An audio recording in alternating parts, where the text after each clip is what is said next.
An old farmer stood against a powerful corporation that tried to steal his land.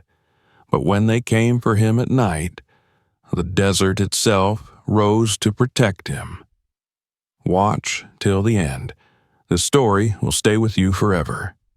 Subscribe, like, and comment where you're watching from. Your support keeps these true stories alive. The desert remembered what people tried to forget. That was something Carmel Rojas believed, even if he never said it out loud. He was an old man now, narrow in the shoulders, sun-cut in the face, with hands so cracked and weathered they looked like they'd grown out of the ground instead of being born. He lived alone on a piece of land at the edge of San Bartolome Ridge, a forgotten settlement straddling the dry border between New Mexico and Arizona. It wasn't even a town on most maps. It was a dust smear, a dead-end dirt road, a place that delivery drivers skipped and that county officials only remembered at election time. The trailer he lived in leaned a little to the left. Someone younger might have called it broken. He called it good enough. He'd patched the roof himself with sheet metal and stubbornness. The front steps were 2 stacked cinder blocks and a plank. The kitchen was nothing but a propane stove, a warped counter, and a coffee pot that had outlived 3 sheriffs. But the coffee that boiled there before sunrise tasted better to him than anything rich people bought in Santa Fe with foam and syrup and names that sounded like lies. Before the sun cleared the low black ridge to the east, Carmel was already awake. He moved like a man who'd been getting up in the dark for longer than most people around here had been alive. He pulled on his boots, shook the dust from his hat, and stepped out into air that still held a trace of night's cold. You could feel the cold only for a little while out here. Then the sun took it and didn't give it back. He stood on the makeshift porch and lifted his chin toward the rise behind his land. There it was, the plant. Other people might have said just an agave, just a century plant. Out here, nobody said just. Out here, they called it the Guardian. It stood alone on the hill like it had been planted by something older than men. Thick gray-green leaves fanned out from the center, wide and heavy, and edged with dark thorns sharp enough to open skin to the bone. It was bigger than it had any right to be in this dead ground. Bigger than any other agave anyone in San Bartolome Ridge had seen. Some folks swore it had always been there. Some swore it hadn't changed in 50 years. Some swore it didn't die even when everything else did. There were stories. There were always stories. Old men said that when the big drought hit in '98 and cattle dropped in the dust and wells went to air, that plant stayed green. When wildfires burned the scrub to ash, it stayed standing. When the company trucks first started circling the valley with clipboards and smiles, the kind of smiles that hide teeth, people said, as long as that plant is up there, they can't take this land. Half joke, half prayer. People didn't always agree on God anymore, or on the law, or on who belonged where, but they agreed on that plant. It was the last witness. Carmel didn't say he believed that. He didn't say he didn't. He wasn't a man who argued with stories. He'd learned young that stories survive longer than fences. But every morning, before he did anything else, he looked up at the Guardian and touched the brim of his hat. Respect. Same way you nod to an elder when you pass them on the road. The morning felt wrong. He didn't know why at first. The dogs in the valley hadn't barked. The air didn't carry the usual thin rattle of generators from the neighbors' trailers. Even the silence wasn't the right kind of silence. It had weight in it. It sat on his chest. He took his coffee in both hands and squinted at the hill. Then he saw it. The dirt at the base of the agave had been turned. His jaw tightened in a way that had nothing to do with age. He knew every inch of his land. He knew where the ground gave under his boot, where it rang hollow, where it held hard. He knew which patches went powder soft when the wind blew in from the highway and which patches baked into clay when the heat sat low for a week.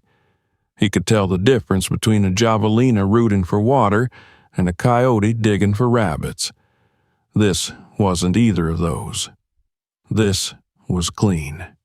This was deep. This was a shovel. Someone had been digging under the plant while he slept. He didn't move for a long moment. He just stared. The coffee went cold in his hands without him tasting it. San Bartolome Ridge was the kind of place that pretended nothing ever happened. Pretend was cheaper than court. But everybody knew everything. If kids were sneaking up on his hill at night to mess around, he'd have heard about it in the store by noon the next day. If some idiot from down the road had come up there to try to pull out one of the agave's leaves and brag about it online, somebody's cousin would have sent him the video already. This wasn't that. This was someone who didn't belong here. This was someone who thought they had a right. He set the mug down on the porch railing, grabbed his hat, and started toward the hill. He walked like a man who'd walked that same path his whole life. Past the old stock tank full of nothing but blown sand and a single sun-bleached beer can. Past the string of fence posts his father had pounded in by hand before Carmel was old enough to lift a hammer. Past the cracked sink he dragged outside years ago and turned into a trough. Past the sign, half buried in tumbleweed, that still said "Private" in faded red spray paint. The ground sloped up slow, scattered with tufts of dead grass and the pale bones of plants that hadn't made it. Tiny lizards burst out from under his steps and vanished again. Farther out, the desert spread in low brown waves, empty except for some old tires, a rusted-out engine block, and a broken satellite dish someone dumped back when people still thought a dish meant connection. Connection never really made it out this far. Carmel reached the base of the plant and crouched. He could see how the dirt had been moved. A ring around the thick heart of the agave. Maybe a foot out, maybe two. Not ripped, lifted. Someone had cut under the surface and rolled the dirt back like a lid. That was careful work. Not drunk work, not reckless work. Work of somebody looking for something they already believed was there. The thought hit him harder than he liked. He reached out and pressed his fingers to the loose dirt. It was still damp underneath, like the night itself hadn't finished cooling. When he dug in a little more, his thumb scraped something hard, not root, not rock. Metal? He frowned, brushed away more soil, and felt the edge. A disc. He pulled it out slowly. It was old. You could feel age and metal if you'd held enough of it in your life. Not smooth, not polished. Rough, pitted, eaten by air and years. The rust had gone deep, turning the surface a dark reddish brown. He rubbed at it with the heel of his palm. Something showed through. Letters. Not all of them. Just enough. CC. And under that, punched in like with an old stamp, a year. 1910. Carmel stopped breathing for a second. CC. He knew those initials. Everyone out here knew those initials, even the ones who pretended they didn't. Carver Caldwell. There were men in the history of the Ridge that people spoke about in plain voices. There were men they cursed. And there was Caldwell. Caldwell wasn't law. Caldwell was before law. Caldwell was the reason law here looked the way it did. The story went like this. Over 100 years ago, Caldwell rode in with papers and men and guns. He walked up to families who'd been running cattle and hauling water and planting beans along this dry land since before New Mexico had a flag. Families who spoke English and Spanish and Apache, and all of it mixed together, and he smiled and said he needed a signature. just to make it official. Most of them couldn't read the paper. Some of them couldn't read at all. The way the story was told, Caldwell would ink a man's thumb and press it down, and that would be enough. After that, what used to be hours started getting called Caldwell Range. Caldwell built fences and called it progress. Everyone else called it theft. They said Caldwell died running. They said he packed what mattered and buried what would get him killed if anyone found it. They said he left something behind, under the only thing in this valley that'll outlive me. It always ended there. Under what? Under who? Some said under the oldest mesquite. Some said under the black rock by the arroyo. Some said under the plant on the hill that don't die. Carmel had heard those stories since he was small enough to sit in his grandfather's lap and fall asleep to the sound of that voice. But stories were stories. You live long enough, you learn not to chase ghosts with a shovel. Now he was holding a piece of metal stamped with CC and 1910 in his own hand. Under the plant on the hill. He closed his hand around the disc. It was still cool, like it hadn't been in the sun long. That was the part that made his stomach turn. Someone else had touched it right before him. Someone else had already been down there. He rose slow, bones complaining, and looked around the ridge. The morning was brighter now, that sharp desert gold starting to roll over the scrub, heat coming, light laying long shadows across the dirt. He saw no trucks, no figures, no movement except a hawk circling high and lazy on a current. But just because you didn't see a threat didn't mean it wasn't already watching you. He slid the metal disc into his front pocket. The wind shifted, carrying up the dry smell of creosote and dust and a hint of diesel from far off down the county road. The diesel smell bothered him. Most of the folks in the ridge drove old Fords and Chevys that leaked oil and swore when they turned over. This wasn't that. This was newer. Cleaner, company grade. He didn't like that at all. He put his palm against the thick base of the agave and smoothed the dirt back over the spot that had been dug, covering the wound like you'd cover the shoulder of a sleeping child. "Don't worry," he muttered under his breath. "Ain't nobody touching you without going through me first." Talking to the plant wasn't crazy, not out here. Out here, talking to nothing but yourself all day was crazy. Talking to the land kept a man steady. He straightened, feeling the pull of his lower back, and looked up at the spread of leaves, at the way they reached out like arms, at the way the plant sat in the middle of that hill like it was sitting watch. People in San Bartolome Ridge used to say, "That thing's older than all of us." Then they'd laugh like it was just something to say. Carmel never laughed. He'd seen too much die. He'd buried too much with his own hands. He knew what it meant for something to outlast you. He tipped his hat to the guardian the way you greet a veteran. Then he turned and started back down toward his trailer. He walked slower this time. He felt eyes on him that he couldn't name. He felt a shift, like the air itself knew a line had been crossed and didn't know yet who was going to pay for it. Halfway down the hill, he stopped and looked back over his shoulder. From where he stood, he could see the whole stretch of dry land rolling out toward the highway. He could see broken fence lines, old water barrels, junked-out machinery that no one had hauled away because no one out here had the money to haul anything anywhere.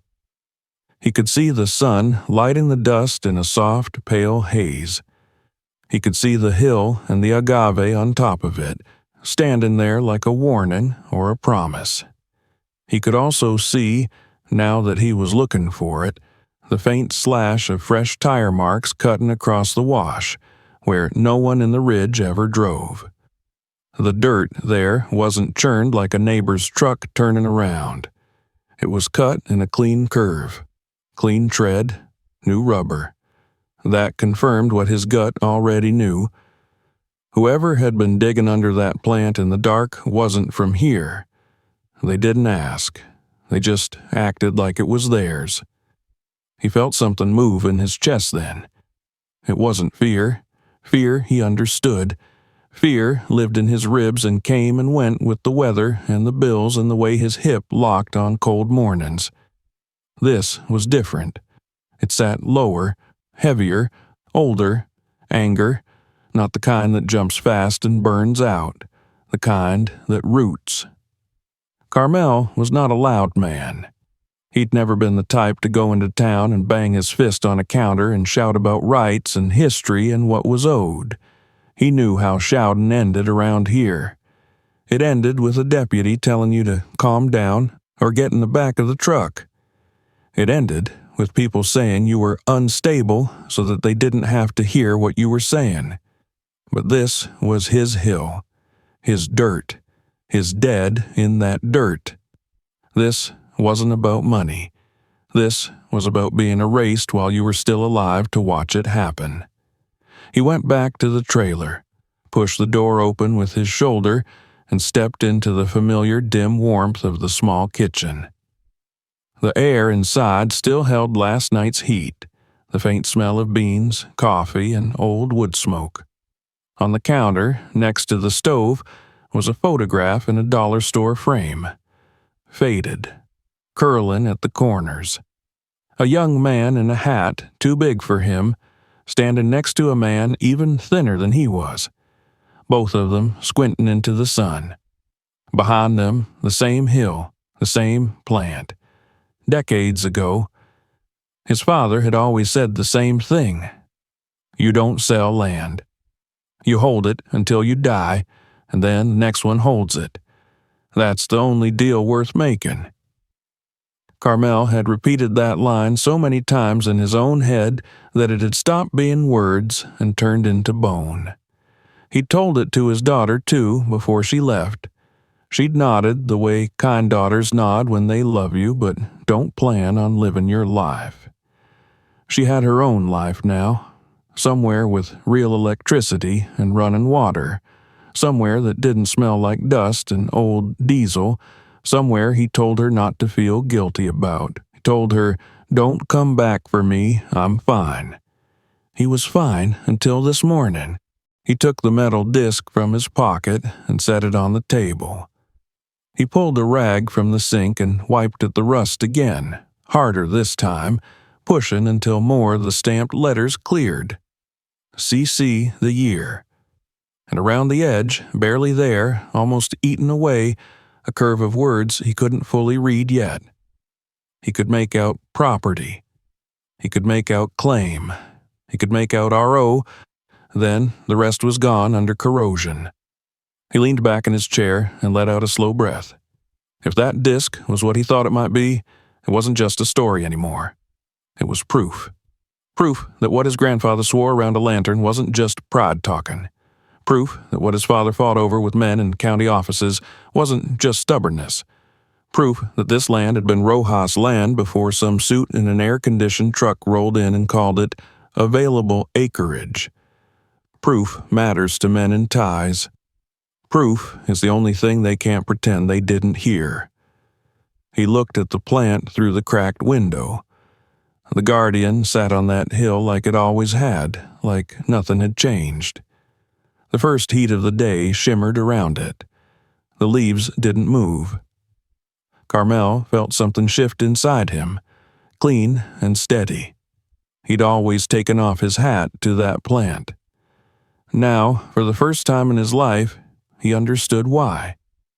It wasn't a superstition, it was a promise. Before noon was over, a white truck was going to roll up his drive. He could feel it. The desert had changed around him. The air itself told him in that way the land talks to people who have listened to it long enough. Somebody else out there believed there was something under that agave. and somebody else out there already thought it belonged to them.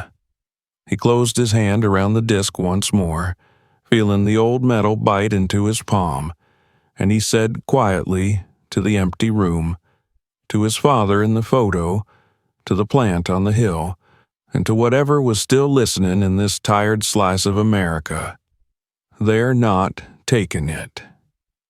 The white truck came just after noon. Carmel heard it before he saw it. The hum too smooth, the engine too quiet. Not a local engine.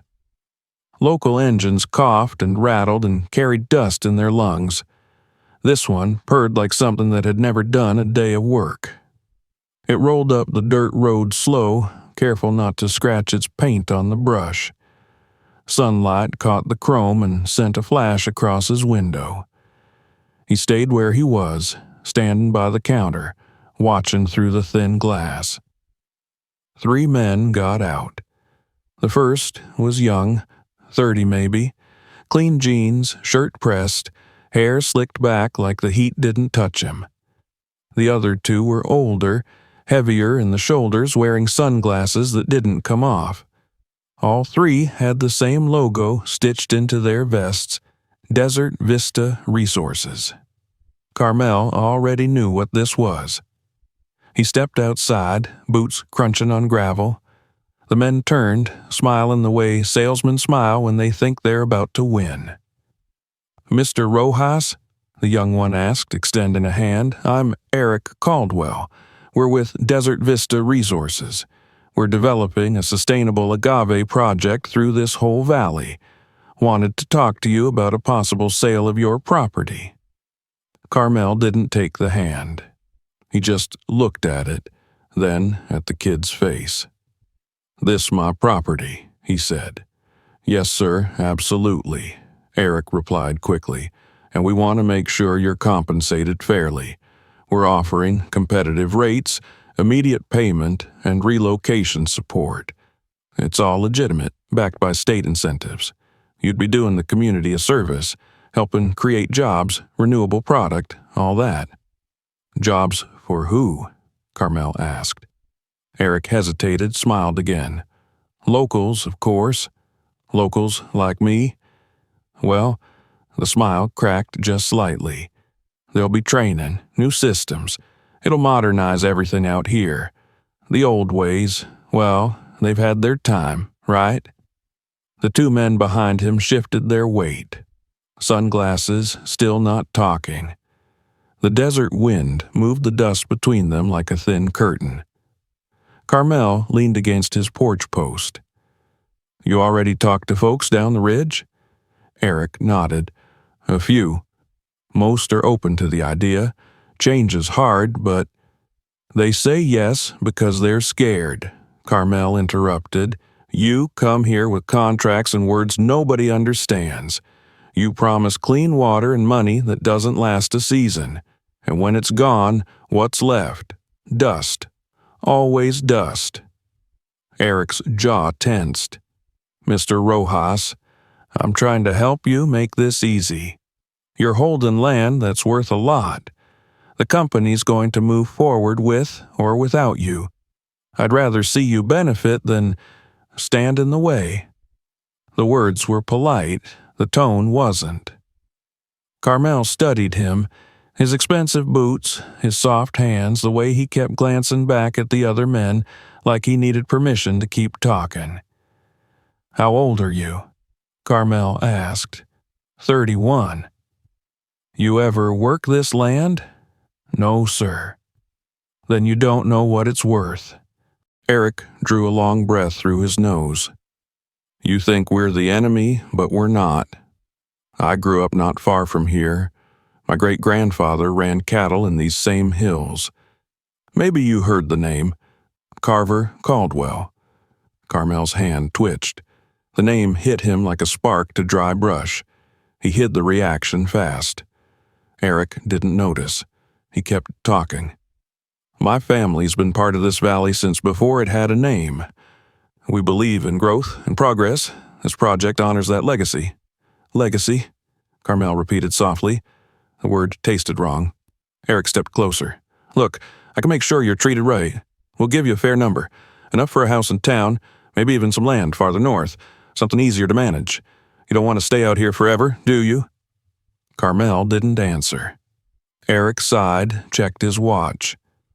"I'll leave the documents with you. Think about it, but understand, sir, the acquisition's moving fast. Desert Vista's on a schedule. I can only protect you from the paperwork storm for so long."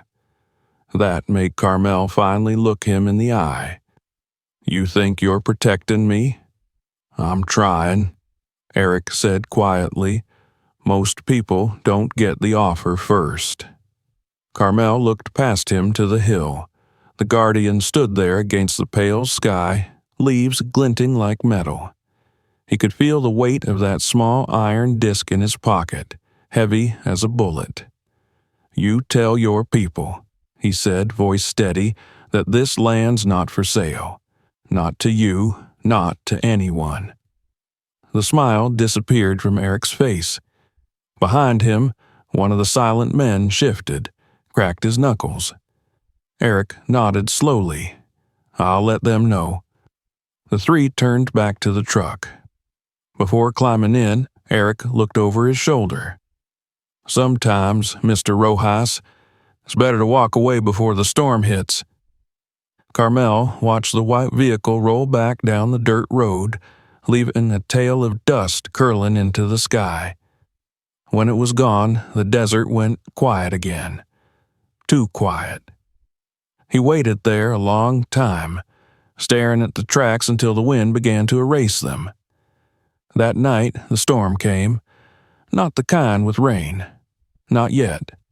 The kind that breathes first. Low, dry, like an animal waking up. The tin on his roof rattled. The lantern flame trembled.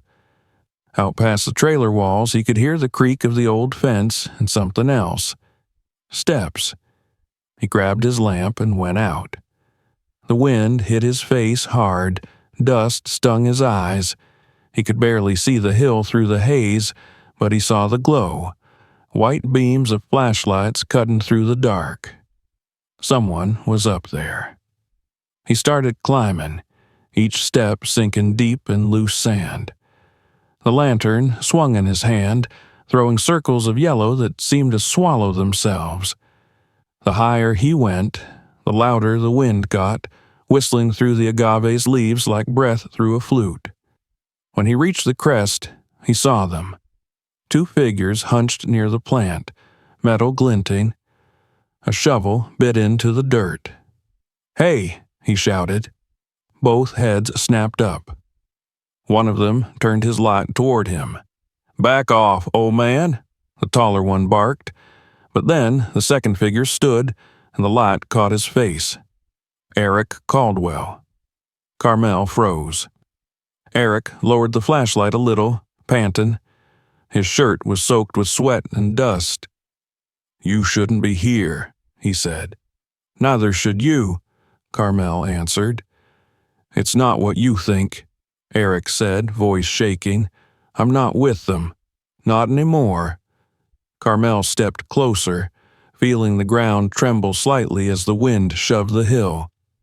"You're digging under my plant in the middle of the night. Looks exactly like what I think." "I'm trying to fix it," Eric hissed. "They're coming back tomorrow to finish the survey. Once they do, it's gone. All of it. But there's something here. Something my family left, documents, proof. My great-grandfather, he stole this land, Mr. Rojas. All of it." Carmel blinked. The words didn't fit the night, didn't fit the man saying them. Eric's hands were shaking as he pushed the shovel into the dirt again. He forced people to sign contracts they couldn't read, took everything. But before he died, he wrote it all down. He buried the papers somewhere under this agave. My father told me once, said it was just family legend. But Desert Vista knows. They've been looking for it quietly. If they find those papers, they'll burn them. If we find them first, we can expose it all. The wind roared harder. Dirt lashed their faces. Carmel crouched beside him without another word. Together they dug. After a minute, the shovel hit something solid. A hollow clang. They scraped faster until a metal corner showed through the soil, rusted, small, a box. The roots of the agave wound around it like fingers, refusing to let go. "Help me," Eric said.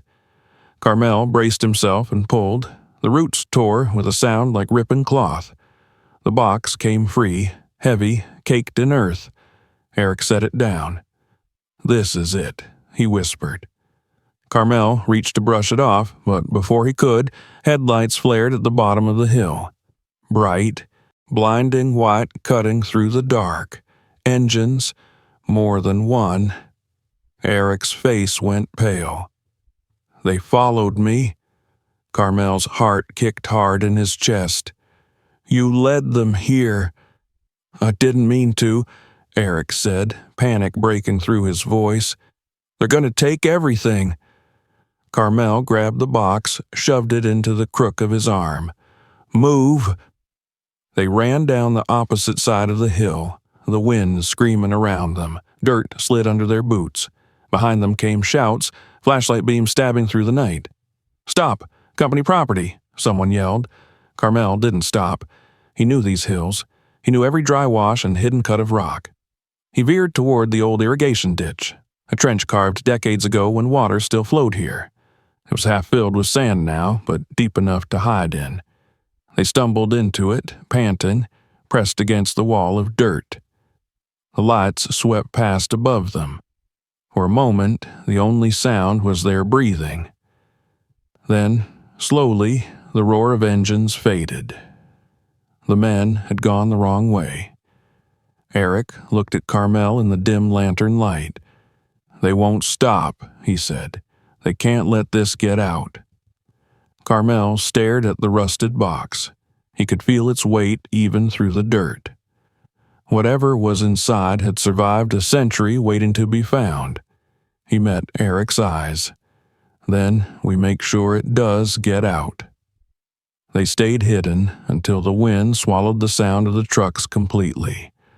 When they finally climbed back out, the first streak of dawn was cutting across the horizon.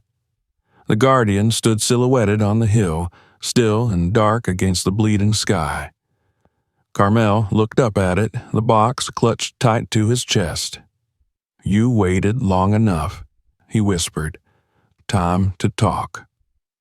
The next morning broke slow and gray, like the desert itself was holding its breath. The night's wind had died, leaving the world coated in a thin layer of dust that muted every color. From his trailer window, Carmel could see the faint outline of the hill and the Guardian, silent, proud, and untouched. No tracks, no lights, no proof of what had happened hours earlier, except for the metal box on his table. It sat there like an accusation, rusted, dented, heavy with the weight of stories nobody wanted to tell. Eric was asleep in the corner, slumped in a chair, his boots still caked with mud. He'd spent the rest of the night pacing, muttering that they'd find him, that the company had eyes everywhere. Around 3, exhaustion had finally won. Carmel hadn't slept at all. He'd spent the hours staring at the box, thinking of his father, his grandfather, the people who'd worked this land and never got to see it belong to them. Now the sun was rising again, and the desert outside looked as empty and innocent as always. Carmel poured coffee into 2 chipped mugs. The smell filled the trailer, bitter and grounding. Eric stirred awake, rubbing his face. "You didn't open it?" he asked. Carmel shook his head. "Not my story to open alone." Eric stood, jaw tight. "If it's what I think it is, that story belongs to everyone." Carmel's eyes flicked toward him. "Then let's see what's been buried 100 years waiting for someone to listen." He set the box between them. The lock was so rusted it barely resisted when Carmel slid the blade of his old pocket knife into it. The metal gave way with a dull snap. A puff of dry earth rose as he lifted the lid. Inside, time had folded itself into silence. There were papers, crumbling, yellowed with age, the ink bled to brown. A small leather journal tied with a strip of cord, and beneath that, something heavier. A brass plate engraved with the initials C.C. Eric reached for the journal, hands trembling. This was his, he whispered. Carver Caldwell's handwriting. I've seen samples of it in archives. Carmel said nothing. He just watched as the younger man untied the cord and opened the first page. The writing was elegant, slanted, old-fashioned. To whoever finds this, my name is Carver Caldwell, and what I have done cannot be undone. These lands were not mine to take. I deceived the people who lived and worked here, tricked them into signing their lives away for my gain. I have buried the truth beneath the agave that will outlive us all. Let the earth decide when it's time to remember. The words hung in the air like ash. Eric closed his eyes. He confessed, he said hoarsely. He actually confessed. Carmel picked up one of the loose documents. It was a deed, faded but legible, signatures at the bottom, written in uneven script. Next to each name was a thumbprint. Carmel's hand trembled. He recognized one of the names. Manuel Rojas, he whispered. His grandfather. The room felt smaller, the air thicker. That's your family, Eric said quietly. Carmel nodded, and yours took it from them. Silence stretched between them, long and heavy. Outside, a crow called once, sharp and distant. Finally, Carmel spoke again. So that's what they're after. Proof. Proof they don't want anyone to see. Eric ran a hand through his hair. If we can get these documents into the right hands, everything changes. The land could be restored, maybe even reparations. Carmel's mouth twisted into something halfway between a smile and a grimace. You think the law cares about proof from a century ago? They'll say it's invalid, or they'll bury it again, just cleaner this time. I can try, Eric insisted. I know people, journalists, lawyers. My family name still opens doors. And closes others, Carmel said sharply. Eric looked down, shame washing over his face. I'm not him, he murmured. I'm trying to make it right. Carmel watched him for a long time, the anger in him twisting like an old wound reopening. You got the same blood, he said finally, but maybe not the same heart.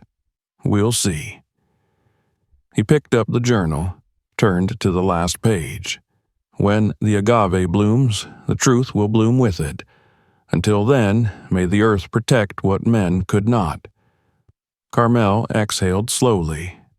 Then the earth's been waiting long enough. He reached for the brass plate and turned it over. On the back was another inscription, faint but still legible. Property seized in the name of progress, 1910. He dropped it onto the table. The clatter was like a gunshot in the quiet. Eric flinched. We can't stay here, he said. If they come back and find us with this, they will, Carmel interrupted. They always do. So what do we do? Carmel stood, shoulders stiff but eyes alive in a way they hadn't been in years. We show it to someone who still believes in truth. And if no one does, then we show it to the world. Eric frowned. The world doesn't care about people like us.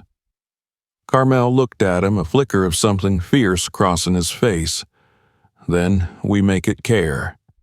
He wrapped the documents in a canvas cloth and slid them into an old feed sack. The journal he tucked into his jacket pocket. You said you know a journalist? He asked. Eric nodded. Yeah, a friend in Tucson. She's been digging into Desert Vista's land deals. If she sees this, she'll know what to do. Then that's where we go. Eric hesitated. They'll follow us. Good, Carmel said. Let them see what they buried. He blew out the lantern, opened the door, and stepped into the hard morning light. The desert wind met him like an old friend. Behind him, Eric shouldered his bag and looked back at the table. The open box, the empty space where the past had slept. "Do you think it's cursed?" he asked softly. Carmel didn't turn around. "No, it's honest. That's worse for men like them." They started walking toward the truck parked at the edge of the property. The road to Tucson cut straight through the valley, a scar of asphalt dividing earth that had never asked to be tamed. The Guardian stood on the hill behind them, leaves gleaming in the sun like blades of glass. Carmel looked back one last time. For a second, just a second, he thought he saw the plant move, a slow, deliberate sway in wind that wasn't blowing. He tipped his hat. "Keep watch, old one," he murmured. "We'll finish what you started." Then he climbed into the truck beside Eric, the feed sack between them, and they drove toward the horizon where the desert shimmered like a mirage that refused to die. The dust rose behind them, curling through the air like smoke from an old wound the land was finally ready to heal. They reached Tucson by dusk, a city that felt too bright after so much desert silence. The air smelled of asphalt and exhaust, the kind of smell that never left your clothes. Neon signs blinked half-heartedly over old motels, and the streets hummed with noise Carmel hadn't heard in years. He didn't like it. Cities made him feel small, as if the earth itself had been paved over and replaced with lies. Eric drove in silence, one hand tight on the wheel, the other drumming nervously. The feed sack with the documents sat between them like a live bomb. Every time a car pulled up behind, Carmel's heart tightened.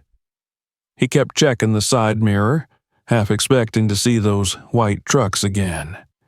Finally, Eric turned into a narrow street lined with boarded-up shops and chain-link fences. He stopped in front of an old building with a faded sign that read Tucson Chronicle Office. "This is it," he said quietly. Carmel looked at the building. "Doesn't look like much." "She's been running stories on corporate land theft for years," Eric said. "Her name's Maya Ortega. She's not afraid of big names or lawsuits." "Good," Carmel muttered. "She's going to need that kind of courage." They climbed out, carrying the sack between them. Inside, the air was stale and smelled faintly of coffee and paper. A single fan turned lazily above the cluttered newsroom. Stacks of old newspapers sat in corners like ghosts of forgotten truths. A woman appeared from behind a desk, dark-haired, tired-eyed, wearing a denim jacket with a press badge clipped to the pocket. "Eric Caldwell," she said flatly, crossing her arms. "You've got nerve walking in here." Eric hesitated. "I deserve that, but I didn't come for me." He gestured toward Carmel. "This is Mr. Rojas. He has something you need to see." Her eyes shifted to the old man. She studied him for a moment before nodding towards the desk. "Show me." Carmel set the sack down and opened it carefully. The documents inside looked impossibly fragile, like they might turn to dust if touched wrong. He laid them out one by one. The deeds, the signatures, the thumbprints, the confession journal. Maya leaned in, her breath catching as she read. This can't be real." "It's real," Carmel said. "My grandfather's name is right there, and that journal, his great-grandfather wrote it." He pointed at Eric, "the one who stole this land." Maya's eyes widened. "You're a Caldwell?" Eric nodded slowly. "Try not to be." She flipped through the pages, scanning the confession again. "If this gets verified, it's explosive. We're talking about a century-old theft, an entire community robbed of its land. These records could destroy Desert Vista." Carmel's face was stone. Then you better print it before they destroy us." Maya looked up sharply. "You're being followed?" Eric exhaled. "They already tried. They won't stop. This company has lawyers, security, even ties to state officials. If they know we're here—" A crash cut through his words. Glass shattered in the front window. Carmel dropped instinctively, pulling Maya down. Eric turned toward the noise, his hand already reaching for the sack. Another crash. Something metallic clattered onto the floor. A tear gas canister hissing white smoke. "Go!" Maya shouted, grabbing a camera bag and the journal. "Back door!" They ran through the narrow hallway, coughing as the smoke thickened. The back exit led into an alley drowned in shadow. A black SUV idled at the far end, headlights off. "Get in!" Maya hissed, unlocking a small red sedan parked beside the dumpster. They dove in, Eric slamming the door shut just as another window blew inward from a distant impact. The engine roared to life, tires squealing as Maya pulled into the street. Behind them, the newsroom burned in white haze. "Who the hell are they?" Carmel shouted over the wind. "Company contractors," Eric said through gritted teeth. "Private security. They call themselves Asset Recovery. They're not cops. They don't ask questions." Maya turned sharply onto the freeway. "Then let's make sure they can't recover what matters." She handed the journal to Carmel. "If this goes missing, everything's lost. You keep that with you. Don't let it out of your sight." Carmel held it close. The leather cover was warm from her hands, pulsing with the weight of generations. "Where are we going?" "My uncle's ranch," Maya said. "Outside town. Nobody'll find us there tonight." They drove in tense silence. The city lights thinned behind them until only desert stretched ahead again. Dark, endless, alive.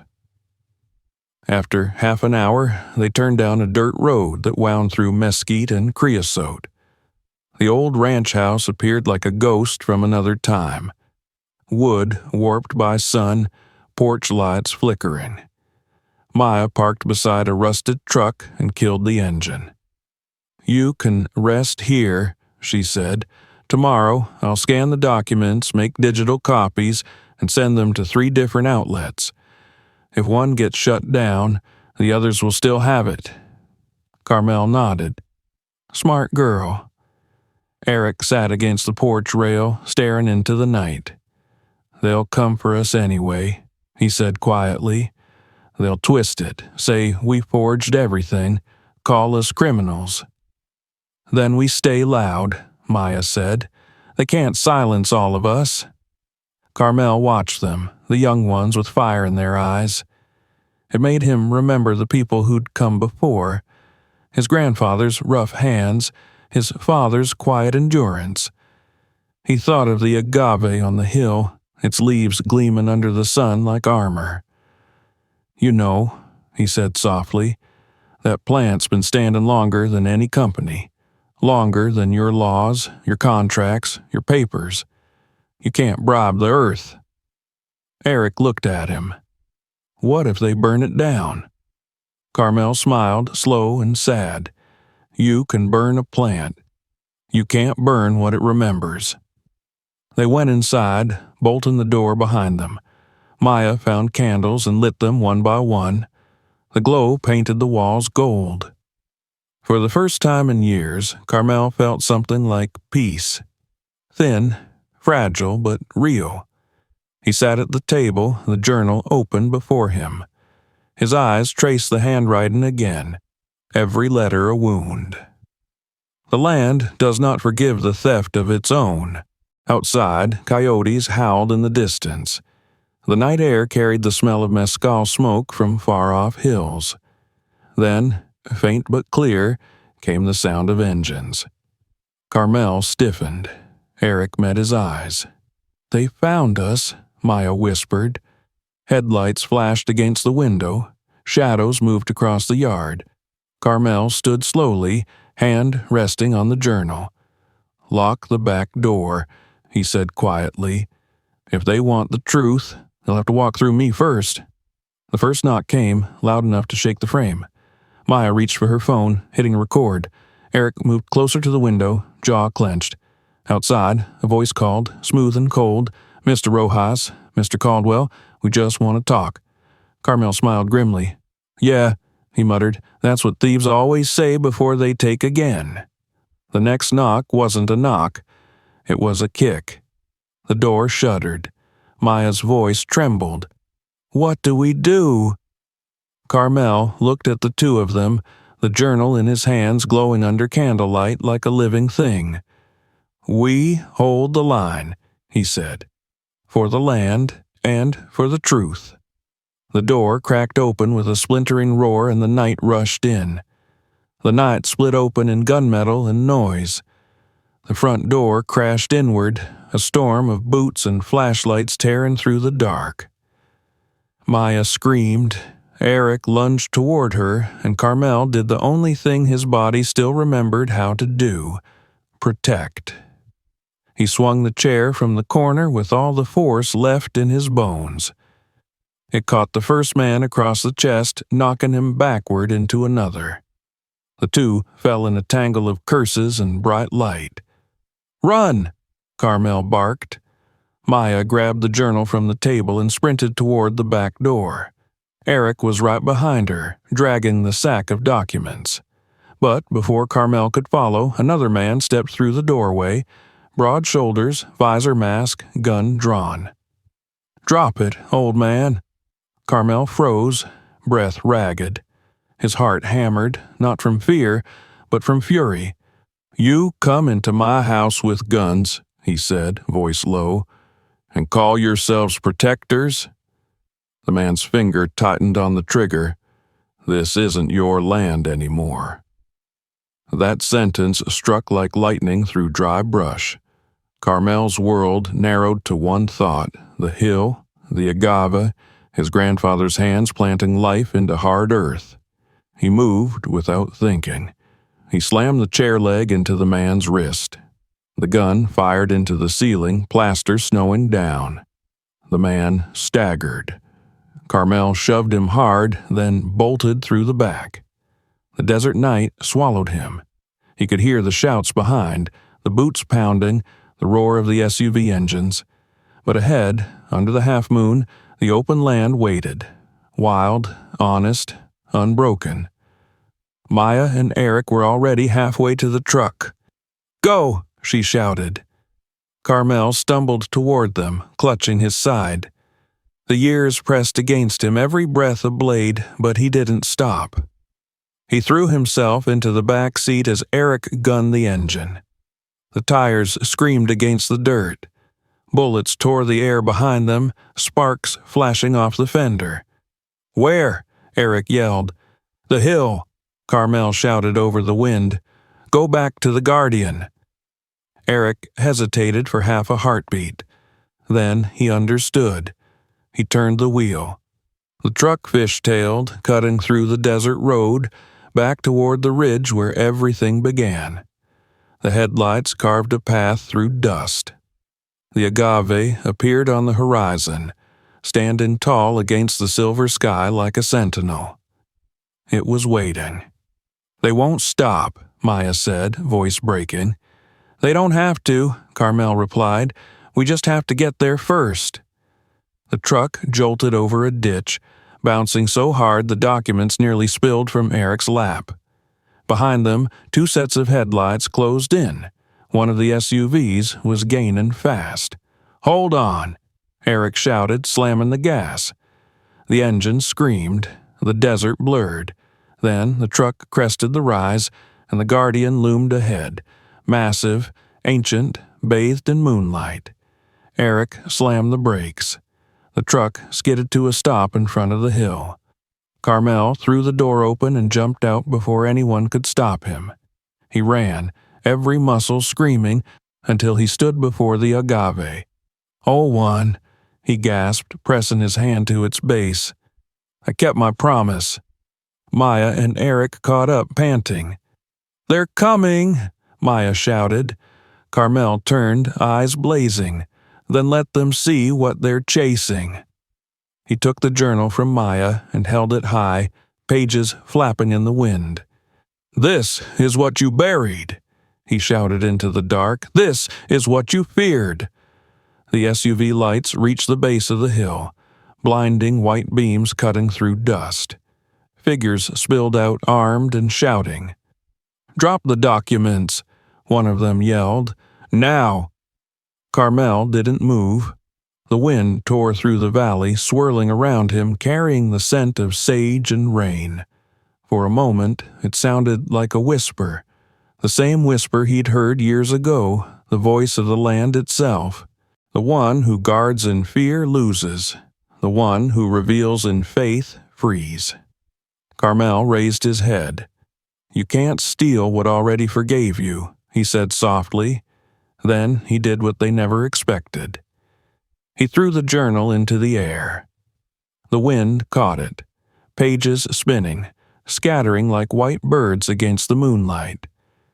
Sheets of confession, proof, guilt, all carried by the desert gust, torn from their hiding place and released to the night. "Stop him!" someone shouted. Gunfire cracked. Eric tackled Maya to the ground as bullets hissed through the air. One struck the dirt inches from Carmel's boot, kicking up sparks. But the old man didn't flinch. He stood tall, the wind ripping at his clothes, his eyes bright with something that wasn't fear anymore. The men rushed forward, but the earth answered first. A rumble tore through the ground, deep and strange. The hill shifted, the agave's roots shuddering. Cracks split the dirt, small at first, then wide enough to swallow a man's boot. The gunman stumbled, shouting. Carmel turned toward the plant. It seemed to glow from within, each leaf pulsing faintly like veins of green fire. For a second, he thought he saw faces in the shimmer. His father, his grandfather, all those who'd worked this soil with bare hands. He whispered, "I'm home." Then the ground gave way. The men screamed, scrambling for the trucks as the ridge groaned and buckled. Dust exploded upward, blinding white under the moon. Eric ran toward Carmel, but the old man held up a hand. "Go!" he yelled. "Go now!" "No!" Eric shouted. "I can get you out." "You already did," Carmel said, smiling through tears. "Now let the earth finish what I started." The hill convulsed once more, then settled. The agave stood untouched, its leaves gleaming brighter than before. But Carmel was gone, swallowed by the same ground he'd sworn to protect. The wind died. Silence spread, vast and heavy. Maya knelt, trembling. Eric fell beside her, his face streaked with dust and disbelief. "He knew," Maya whispered. "He knew it would end like this." Eric's hands shook as he picked up one of the scattered pages. The words shimmered in the moonlight. Carver Caldwell's confession, the truth finally unburied. Maya looked toward the horizon. "What do we do now?" Eric folded the page carefully, tucking it into his jacket. "We make sure no one forgets." They climbed back into the truck, driving down the hill as dawn began to rise, a soft, golden light spreading across the valley. Behind them, the guardian stood alone, its leaves catching the first rays of morning. By noon, word of the explosions and the discovery spread. Local reporters arrived, then national ones. Photos of the ancient agave and the recovered documents filled screens and newspapers. Desert Vista's name became a curse, and the Caldwell legacy turned from pride to shame. Weeks later, the government declared the valley protected land, restored to the descendants of those whose names had been stolen. They called it El Valle del Guardián. On the highest hill, beside the great agave, a small wooden cross stood where Carmel had fallen. Etched into it were the words he'd spoken to the wind that night. "You can burn the plant, but not what it remembers." Years passed, the desert healed. The agave still stood, weathered but alive. Every spring, its leaves opened wider, catching the sun like wings. Locals said that sometimes when the wind blew through the valley, you could hear a voice carried in it, calm, proud, eternal, and if you listened close enough, it said, "The truth took root." The truth he protected didn't die with him. It took root in the land he loved. His name became a symbol of courage, and his story a reminder that justice always finds its way. Subscribe, like, and share this video to keep his legacy alive. Comment where you're watching from. Every voice matters.